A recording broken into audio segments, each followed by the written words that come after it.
Okay, so now we will look at national treatment obligation, which is NT obligation. And this is the second principle of non-discrimination. The first principle we look at is most favored nation, which basically prohibits discrimination amongst countries. And national treatment is discrimination or a principle that prohibits discrimination against countries, against imported goods. Right. So let's start from it has three main subparagraphs. So Article 3 is all about national treatment, and Article 3 has three main subparagraphs. Article 3.1, which is the umbrella provision, pretty much talking about the spirit and the meaning of national treatment. So it doesn't contain any legal obligation as such. So if you're filing a case and if you're alleging, if you're accusing a country of violating Article 3, you cannot file it in Article 3.1 because it is the umbrella provision containing the essence and spirit of the provision. It reads as follows. Don't be discouraged with the reading because, as you know, we're going to break it down in simple words. The contracting parties, which are the WTO members, recognize that internal taxes and other internal charges and laws, regulations, and requirements affecting the internal sale, offering for sale, purchase, transportation, distribution, or use of products, and internal quantitative restrictions requiring the mixture. So, in short, WTO members are saying that they recognize that internal tax or any other internal charge, law, or measure, which is not a border tax or a border measure, but something internal, once the good has crossed the border, should not be applied to imported or domestic products so as to afford protection to domestic production.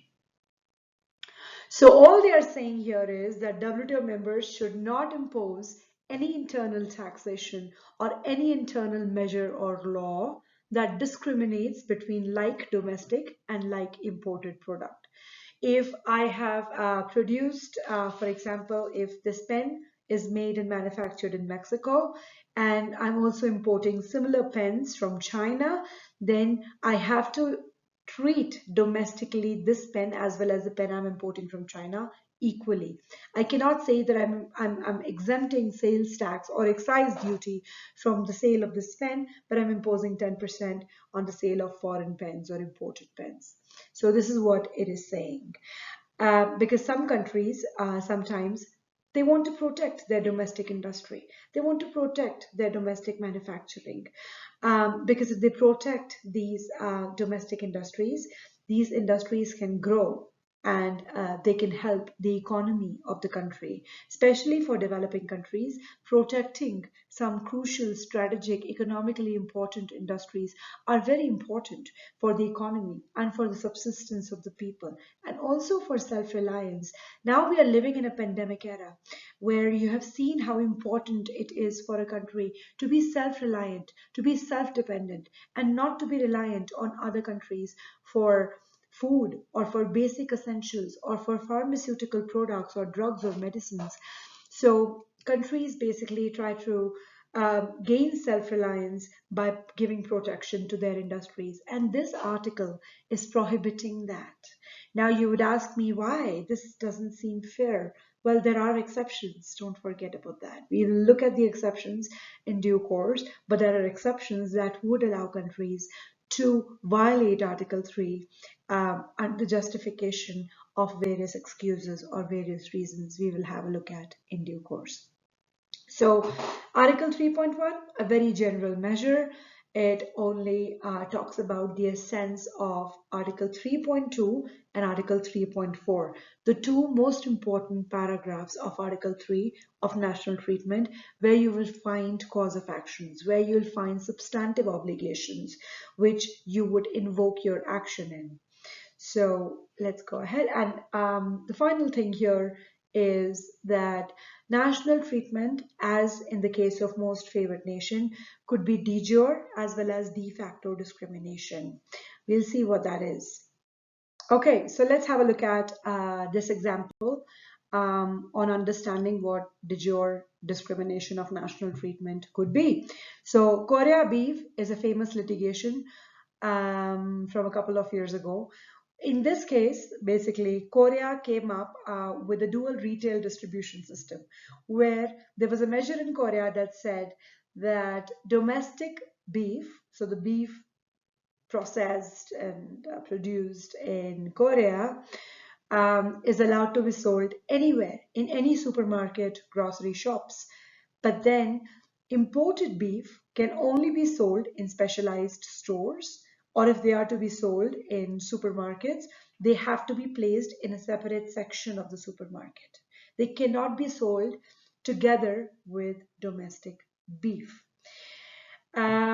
This became a problem for US because US at that point and still used to export beef to Korea. And US alleged that this is a clear violation of Article 3.4. It is a violation because it is granting less favorable treatment to imported beef. And the appellate body decided that this is a de jure discrimination, but it does not violate Article 3 because they are only treating domestic and imported beef in a different manner. They are not discriminating between imported and domestic beef. And I do not agree with this decision. I think this goes against logic because if you are a consumer and you go to a supermarket, would you take the effort of going to a specialized section or a specialized store to buy imported beef?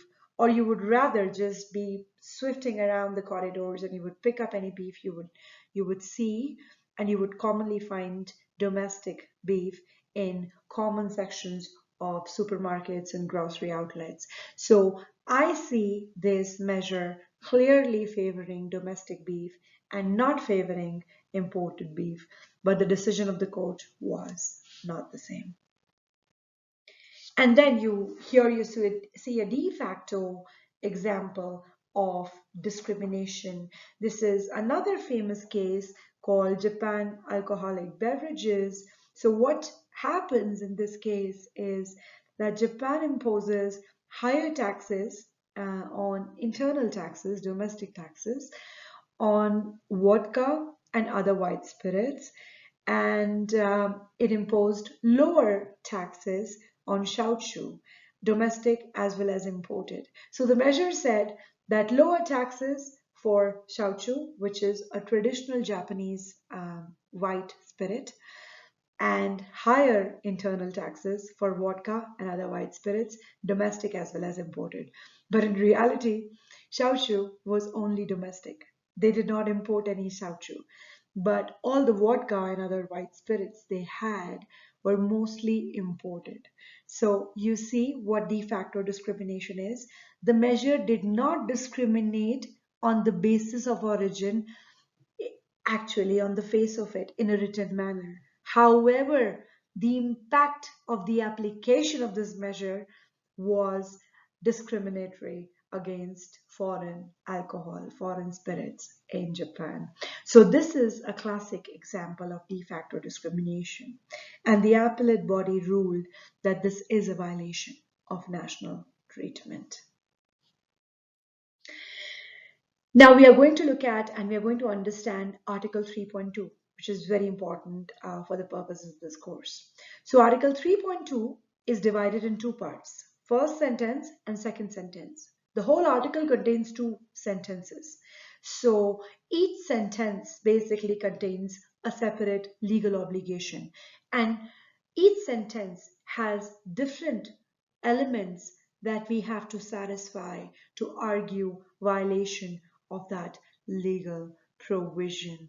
So we will look at first sentence of Article 3.2, and then we will look at the second sentence of Article 3.2 and their respective elements that you need to satisfy to argue a case under either of these. Remember, they are two separate legal obligations. They are known as Article 3.2 first sentence or Article 3.2 second. So if you're filing a case in Article 3.2, you have to identify whether you are invoking Article 3.2 first sentence or Article 3.2 second sentence.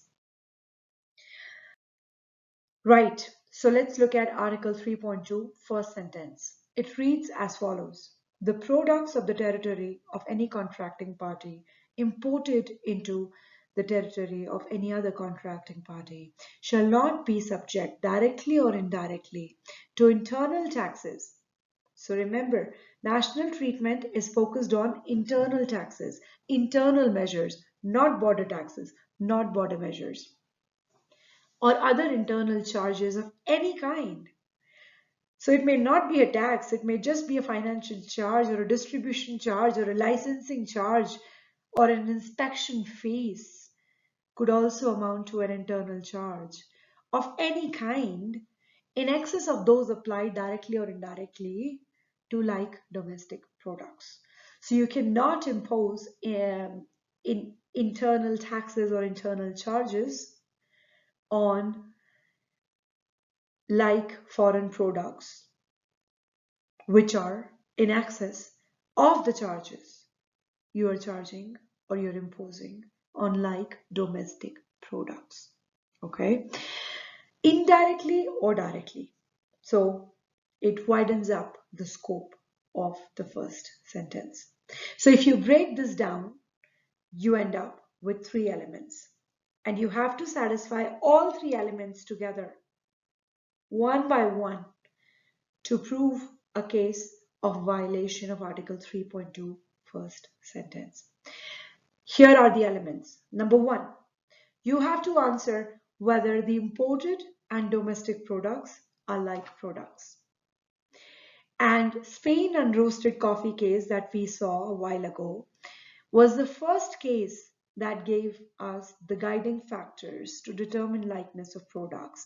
However, the case has been, or the case law on this has developed quite a lot. So now we have other cases and other WTO jurisprudence that create and that have identified four guiding factors to determine likeness of products. We'll see that in a while. So the first element is very similar to what we had in the most favored nation. Moving on, second element, whether the imported products are taxed in excess of domestic products. So you have to calculate the difference between internal charges or taxes imposed on domestic and foreign. If foreign are taxed in excess of domestic products, then that amounts to a satisfaction of element 2. So if you're imposing 10% of sales tax on domestic like products, but you're imposing 11% or just 10.1% of sales tax on foreign like product or imported like product, that amounts to satisfaction of element 2 because it is in excess of. Anything, even a minor difference, would satisfy element 2. And third, whether the measure at issue is an internal tax or charge. So you have to see whether the tax or charge that the country is imposing is internal, domestic. It should not be a border charge or a border tax. For example, a custom duty or any kind of border tax. It must be internal in nature. So this provision focuses on prohibiting discrimination once a good has entered the market and crossed the border. Most favored nation focuses on prohibiting discrimination at the border. That's the difference, right? So we've already looked at this case. Lower tax, internal tax imposed on domestic and imported shochu, which is a traditional Japanese drink, was the same. So they said whether it's domestic or imported, it's the same. In practice, it's all domestic. The higher tax imposed on imported and domestic vodka was the same. Most of the vodka is imported. in practice. Identical products, therefore taxed identically, was the argument given by Japan. So the key question for the court to decide here was whether shochu and vodka should be treated as like products. If they were alike, vodka cannot be taxed more than shochu, otherwise it would be a violation of Article 3.2 first sentence obligation. So the test they applied was, and this is where they developed the test, in place of three guiding factors. This case or this decision gave us four guiding factors. They looked at the properties or the nature of the product. They looked at the end use in a given market. How is the product used in a given market? And the new element they added was taste and habits of consumers. So they also looked at the habits and consumer preferences regarding these two like products. Of course, the fourth one remains the same, which is how other countries charge tariff on these products. Do other countries charge tariffs in different ways? If not, then that could be a strong guiding factor to decide that they are like products. So there are four guiding elements now. And to determine likeness or assess likeness, whether for Article 1 or Article 3, we should use this case. And we should use these four guiding factors. Product's property, nature and quality, end use of the product in a given market, taste and habits and consumer preferences, and tariff classification by other countries. So the court in this case decided that they are like products, they look alike, they taste similar, the end use is the same, they're used by consumption as alcohol, and the consumer preference is the same. If they go to the market, they don't find shochu, they can buy vodka and satisfy their thirst for alcohol. And the other countries classify them as like products in their tariff regimes, and therefore they are like products. Now, another very interesting case between Mexico and US. So in this case, Mexico had a measure, a regulation where it used to impose lower distribution tax and beverage tax on cane sugar and a much higher beverage and distribution tax on any other use of sweetener or sugar. So I'll say that again. I think I did not explain it well. So US in this case filed a complaint against certain tax measures imposed by Mexico on soft drinks and other beverages. So Mexico was imposing 20% beverage tax and distribution tax on soft drinks and non-alcoholic beverages that were made using any sweetener other than cane sugar. If a beverage, a non-alcoholic beverage, is made using cane sugar, it did not have to pay 20% of the beverage and distribution tax. Cane sugar mostly was produced in Mexico. So it was trying to benefit that industry clearly. So the issue or the question for the court here was to determine whether beet sugar and cane sugar are like products within the meaning of Article 3.2 first sentence. And they applied the same test of likeness. Products, properties, nature and quality, end use of the product in a given market, taste and habits of consumers, and tariff classification. And they found this. They said, oh, they have similar features. They look the same. They have similar features. They're both sweeteners and their end use is the same. They're both used to sweeten the drinks. And the taste and habits of consumers. Have you ever checked the kind of sweetener used in a non-alcoholic beverage before consuming it? Not really. So the consumers don't care whether you use beet sugar or cane sugar. So if you look at all these factors together, the decision would be that they are like products, and therefore Mexico's measure discriminating between the two amounts to a violation of National Treatment Article 3. So that was Article 3.2 first sentence obligation. Now let's look at Article 3.2 second sentence obligation. Okay, it reads as follows. Moreover, no member, no WTO member, shall otherwise apply internal taxes or other internal charges. So far it's the same. To imported or domestic products in a manner contrary to the principles set forth in Para 1. So that brings us to Para 1, Article 3.1. I cannot pause it here and share my screen, other screen, otherwise it will disrupt the whole process of recording. So I've copied and pasted the content here. So it takes us back to Article 3.1. And Article 3.1 said that you cannot discriminate with the intention of affording protection to your domestic product. So that one element is being imported into Article 3.2 second sentence from Article 3.1. And Para 1 has an asterisk. So that asterisk takes us to the footnote of Article 3.1. And the footnote reads as follows. Where competition was involved between, on one hand, the tax products, and on the other hand, a directly competitive or substitutable product which was not similarly taxed. So what you see in Article 3.2 second sentence obligation is that it doesn't use the word or expression like products. You don't need products to be like to satisfy the obligation here.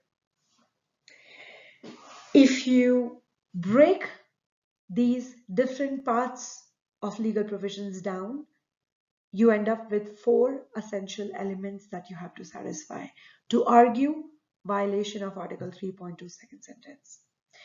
But remember, to understand Article 3.2 second sentence, you have to read Article 3.2 second sentence in conjunction with Article 3.1 together with the footnote to Article 3.1, which I've copied and pasted here for you. So the first essential element that you have to prove to satisfy the obligation under Article 3.2 second sentence is whether domestic and imported products are directly competitive or substitutable products. So here, they don't need the products to be like. You don't have to apply the likeness test. The products must be directly competitive or substitutable products. Now, how do we differentiate this expression from the likeness of products? We will see in a while. We'll see on the next slide. The second element is that the imported directly competitive or substitutable product must be subject to dissimilar tax. So the tax imposed on imported and domestic competitive or substitutable products should be dissimilar. If you remember, in the previous obligation of Article 3.2 first sentence, the second requirement was tax in excess of, which would catch even a minute difference between the tax you are charging or you're imposing on domestic products and imported products. But here the expression used is dissimilar taxation. It would ignore de minimis. So if there is a very minute marginal difference in taxation on imported and domestic, it would not come under the ambit of Article 3.2 second sentence. The dissimilar taxation has to be more than de minimis, right? Moving on, third element is that it must be an internal charge or an internal tax. It's the same as the previous obligation. And fourth, that comes from Article 3.1 is so as to afford protection to domestic production. So it should not be aimed at, or it should not, the measure should not have the intention of giving protection to the domestic industry, to the domestic production at the cost of discriminating against foreign production or foreign products. Now, how do you figure out the intention? Intention can be quite subjective. So, how do you know whether a measure has been imposed with the intention of protecting domestic industry or not? We will see in a while. So, these are the four elements that you must satisfy to argue that a measure or a law or a tax amounts to violation of Article 3.2, second sentence. You have to satisfy all of them one by one in light of the facts. Now, once again, just to be sure that we are on the same page and there is no confusion, Article 3.2 has two obligations, Sentence 1 and Sentence 2. Sentence 1 requires the products to be like. Sentence 2 requires the products to be competitive and substitutable. So you should try to understand the difference between like and competitive and substitutable products as this. So the relationship is linear. All like products can be substitutable, but not all substitutable products are like products. So the concept of likeness is construed in a very narrow manner. A product is like when it is very similar to the other product. The concept is very narrow. And the competitive or substitutable product concept is construed in a broad manner. In other words, like products must be perfectly substitutable. However, competitive or substitutable products must be substitutable, but they may not be perfectly substitutable. They could be imperfectly substitutable. As long as these two products can be used interchangeably and they can provide different ways of satisfying the same need or the same taste, they can be considered as competitive or substitutable products. So let me ask you this question again. If you go to a grocery shop to buy a bottle of wine, you don't find any wine. All you find is beer. So you buy some beer and come back home. Could you say that these two products are perfectly substitutable, or you were completely happy to buy that beer and have it for consumption? Could you say that beer and wine are like products?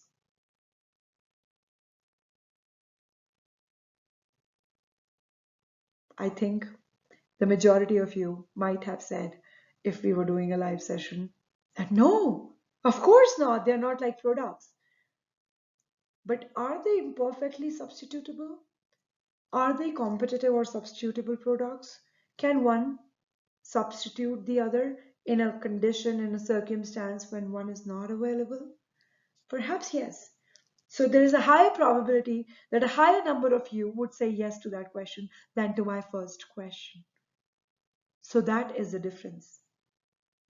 Like product must be perfectly substitutable, but competitive or substitutable product may not be perfectly substitutable. It's a broad concept pretty much. And the next element was so as to afford protection to domestic industry. And the court has defined this element in this paragraph where it says, this is not an issue of intention. If the measure is applied to imported or domestic products so as to afford protection to domestic production, then it does not matter that there may not have been any intention or any desire of the country to engage in protectionism in the minds of the legislators or the regulators who imposed the measure. So you cannot enter the minds of the legislators who made that measure, who came up with that new law. It is very difficult to discern subjective intention. And therefore, they look at this element more objectively. How do they look at this element objectively? They try to identify the objective intention behind the measure. They try to identify the objective intention by looking at some factors. Those factors may include the difference in the taxation. So if the difference is quite high, then it is more probable that the measure was imposed with an intention to protect their own industry. The impact of the measure. So if the measure is having a really bad impact on the imported goods and it is not having the same impact on domestic goods, then even that could lead to a probability that there is an intention, objectively speaking. So they compare and they analyze how the law is drafted, how the law is written, the impact the law is having, the difference in the taxation, and how it is applied. So they look at all these factors and try to understand the objective intention behind the measure to answer the element of whether the country is intending to afford protection to their domestic production.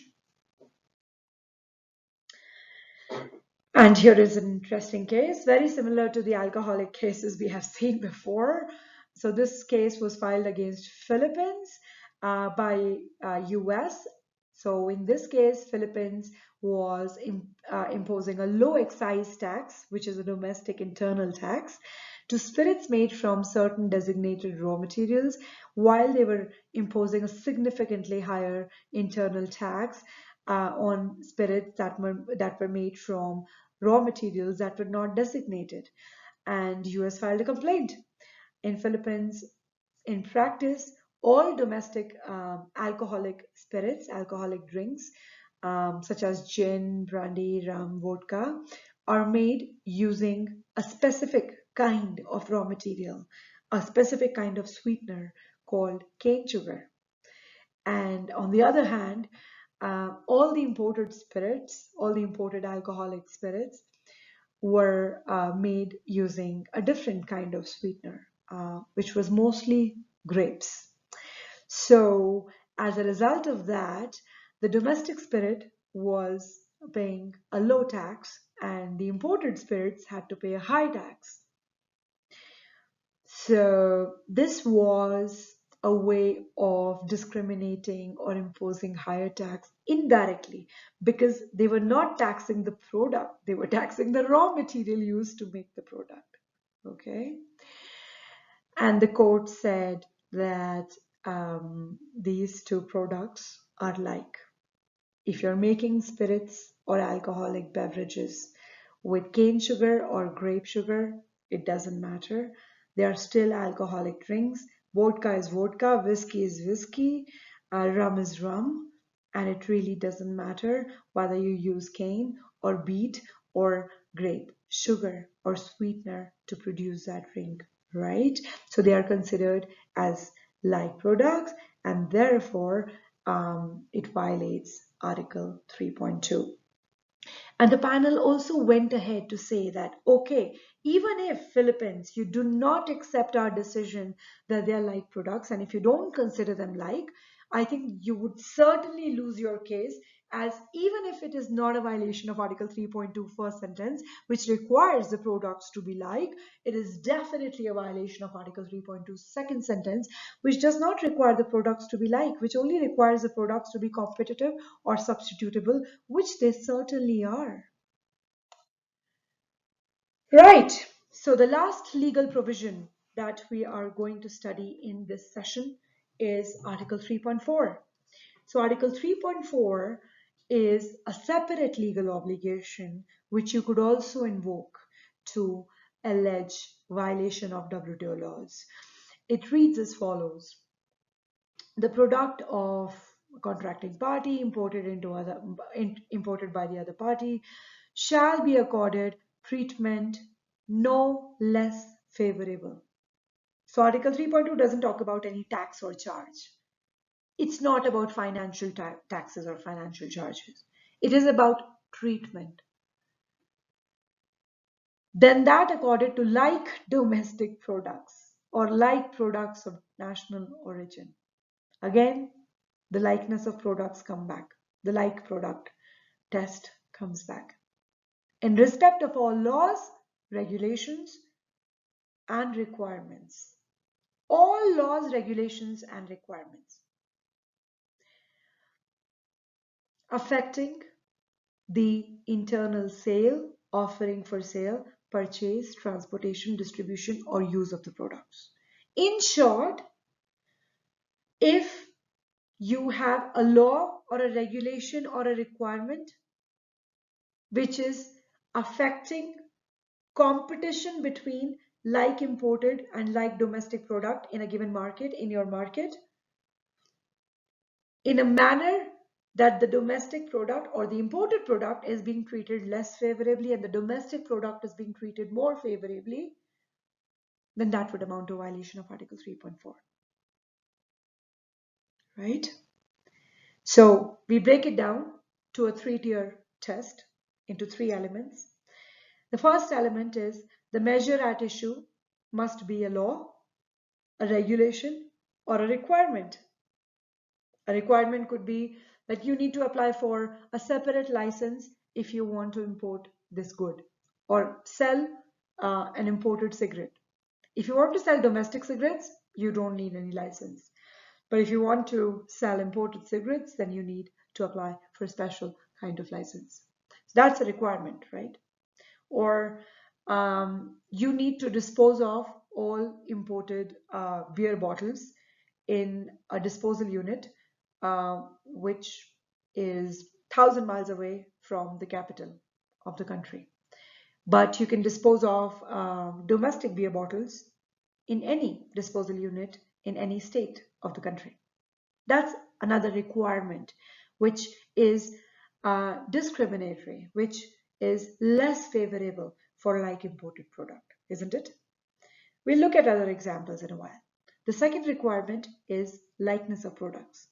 The imported and domestic product must be like. And the third requirement is that the imported product is accorded less favorable treatment. Not the same treatment, but less favorable treatment. When is a treatment less favorable? When it changes conditions of competition between countries in a given market. So these are the three elements that you must satisfy if you want to argue violation in Article 3.4. So once again, EU seals is a very interesting case which applied these three elements of Article 3.4. So in this case, once again, the panel confirmed that the first element that you have to satisfy is that the imported and domestic product must be like. The second is that the measure that you are challenging must be a law or a regulation or requirement that affects the competition between the two products in a given market. And third, the measure should amount to less favorable treatment of like imported products. When is a treatment less favorable? When it disturbs the conditions of competition between the two products in a given market. So in this specific case, it's a really interesting case that we are going to look at again when we are doing exceptions. In this specific case, what happens? EU some time ago banned the importation and sale of seal-made products. So seal skin is considered to be quite warm and quite expensive, and it is highly used. The use has declined quite a lot over the years, but it was used quite a lot in making warm clothes, overcoats, jackets, sweaters, so on and so forth. It was heavily used in Europe. So Europe came up with a measure where it banned the import and sale of seal-made goods, mainly products, mainly clothing, like jackets and overcoats, in the European member states. So what they did, because this was a funny measure, they did not simply ban the import and sale of seal-made products. It was a really funny measure.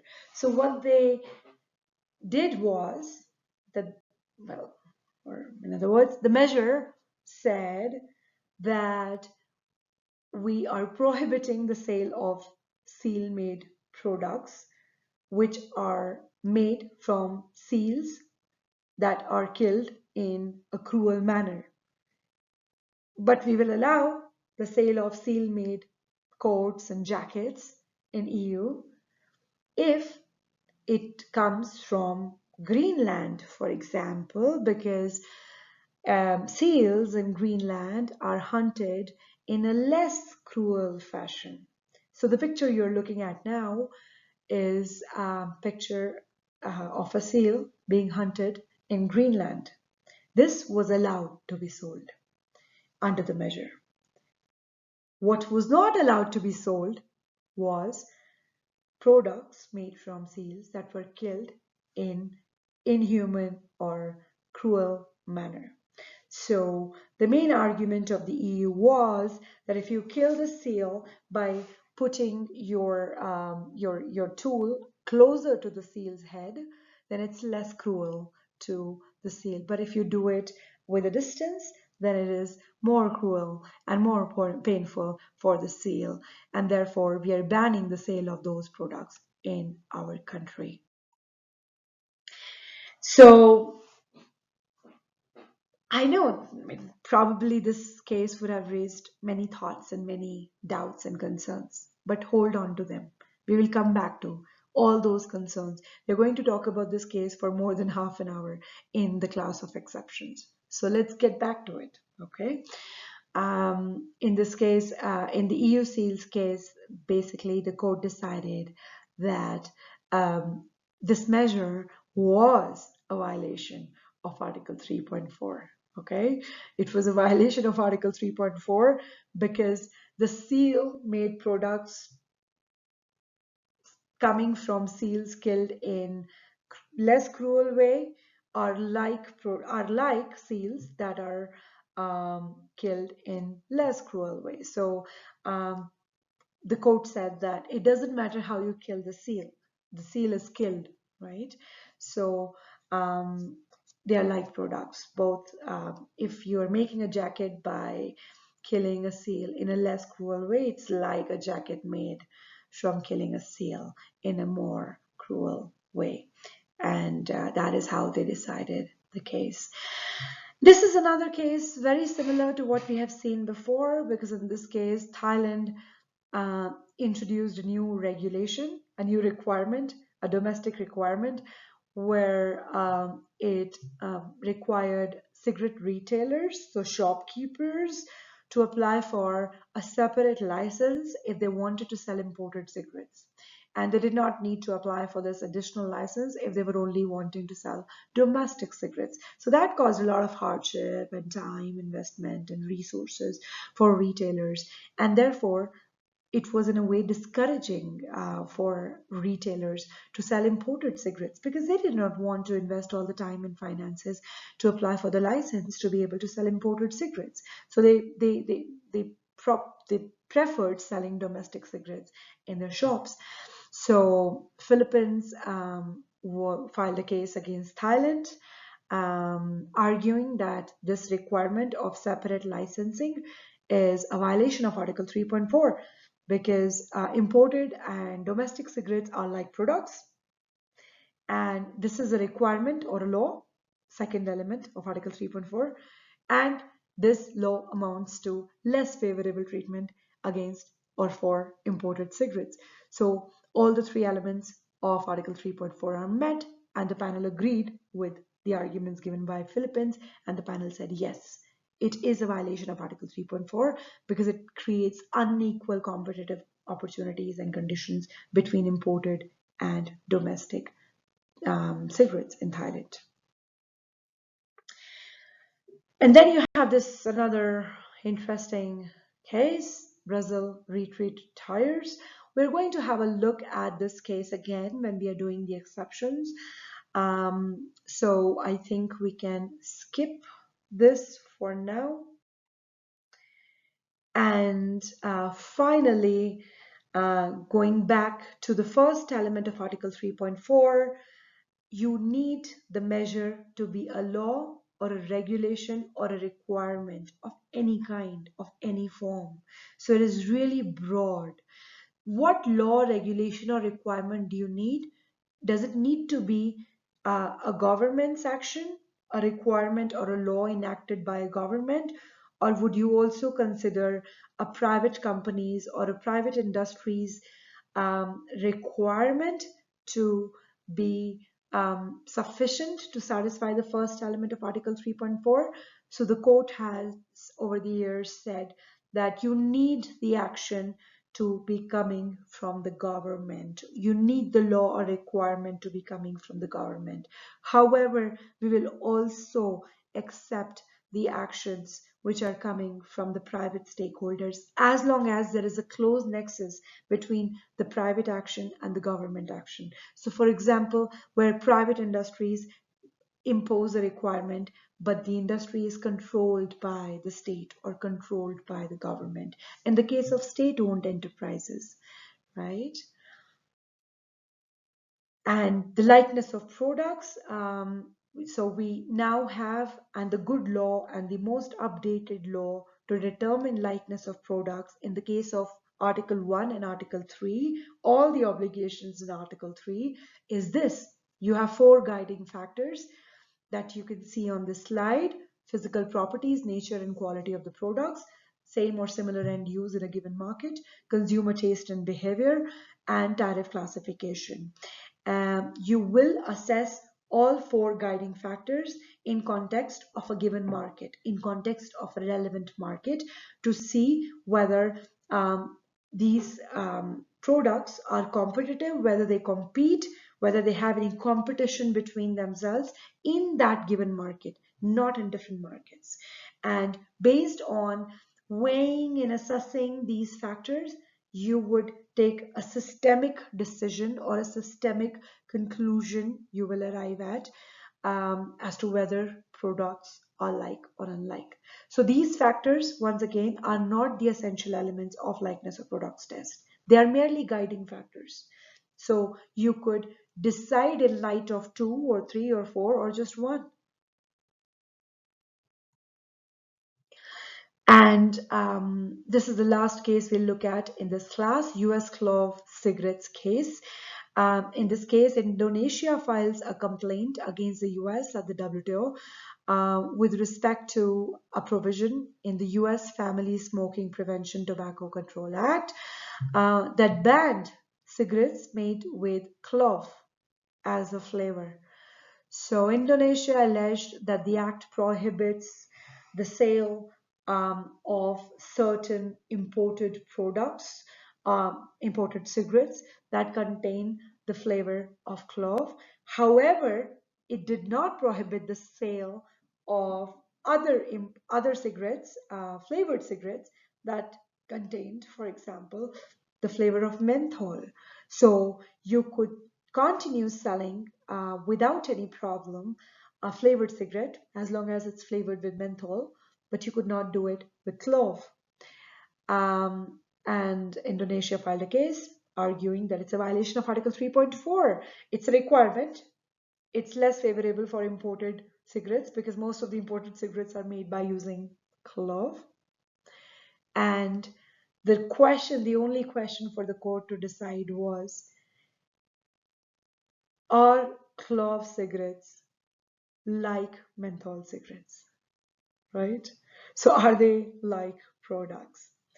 And they looked at the relative toxicity of the products. They said, okay, they are both toxic. They both have tobacco. They both are flavored. One has clove flavor. The other has menthol flavor. And their additives, their health effect is the same. They are both injurious to health. They are wrapped in the same manner. They are processed. They are manufactured in the same manner. And they're both used by mostly young smokers or smokers that are starting their journey on smoking because it reduces the harshness of tobacco, and therefore it mostly appeals to youth and beginners smokers.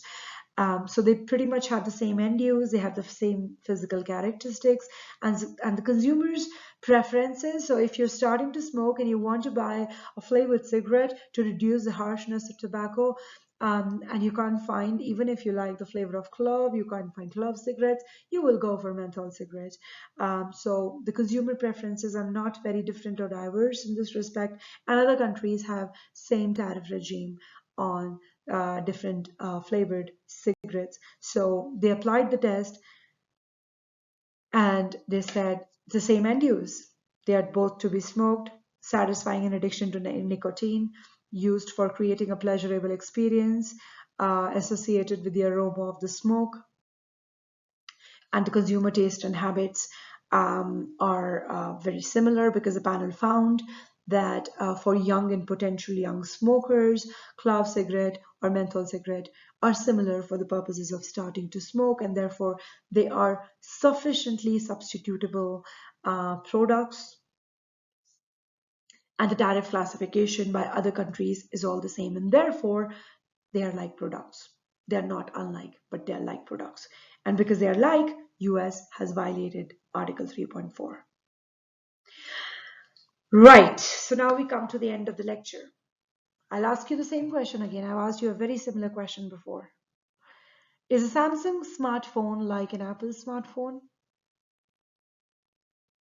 Think about it. Think about it in light of the four guiding factors: the features, end use, consumers' preferences and behavior, and tariff classification. Are they like? Well, the next question is, are these two products directly competitive or substitutable for the purposes of second sentence of Article 2? If you think they're not like, it might be easier for you to argue the latter than the former, isn't it? So that explains the difference between Article 3.2 second sentence, that does not require the products to be like, but makes it easier for the complainant to prove violation by only arguing that the products are competitive or substitutable, even though they are not like.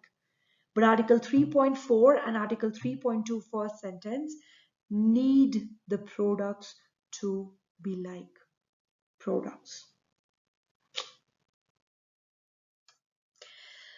Now, this is where I will ask you to, once you finish this lecture, this is the last slide, I will ask you to go back to the class handout. Remember, I asked you to pause and go to a class handout I had uploaded in this week's folder, in today's sessions folder.